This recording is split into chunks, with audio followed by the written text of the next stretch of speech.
بسم الله الرحمن الرحيم. اهلا بكم في الحلقه الثانيه من برنامجنا. ان شاء الله النهارده هنتكلم عن الافكار اللي احنا قلنا هتحصل في المباراتين، مباراه الاهلي وفاركو وسيراميكا كليوباترا وبيراميدز.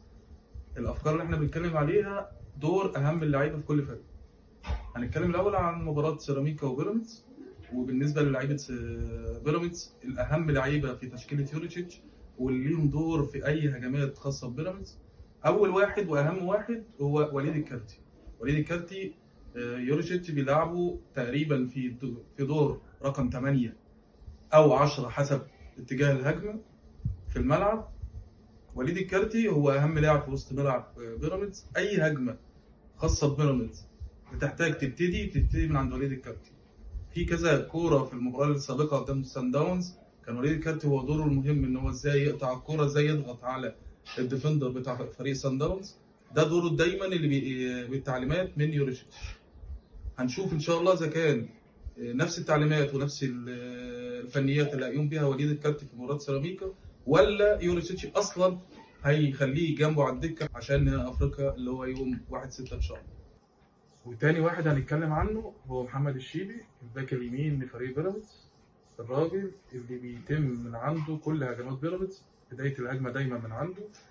العرضيات واخطر عرضيات واخطر هجمات لبيراميدز بتبقى من ناحيته.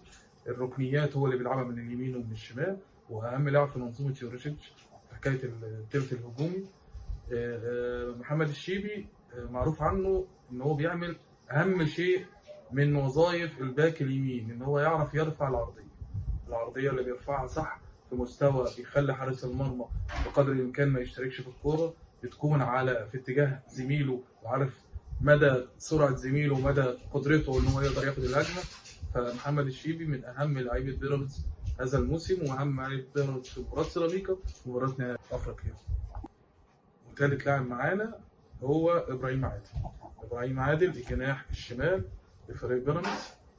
معظم تجميعة اللعب زي ما اتكلمنا وقلنا عن محمد الشيبي هو اساس اي هجمه بيراميدز. بيتم تجميع اللعب عند محمد الشيبي، لو ما عملش العرضيه للمهاجمين او المكملين جوه ال 18 بتتلعب الكره عكسيه قطريه للناحيه الثانيه لابراهيم عادل اللي بيخلق موقف 1 على 1.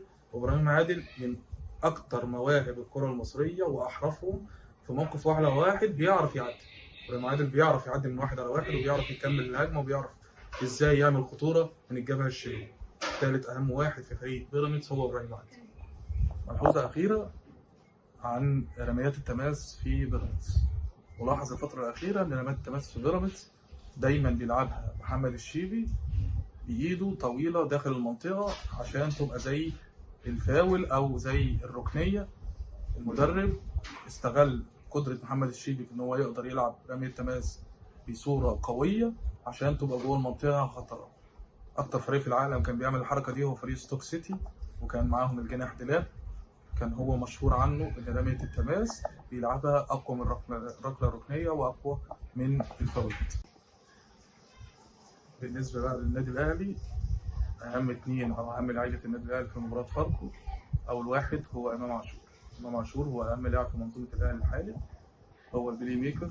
بعد ما غير الخطه كابتن عماد النحاس هو بيلعب 4-2-3-1، بقى هو رقم 10 الحر.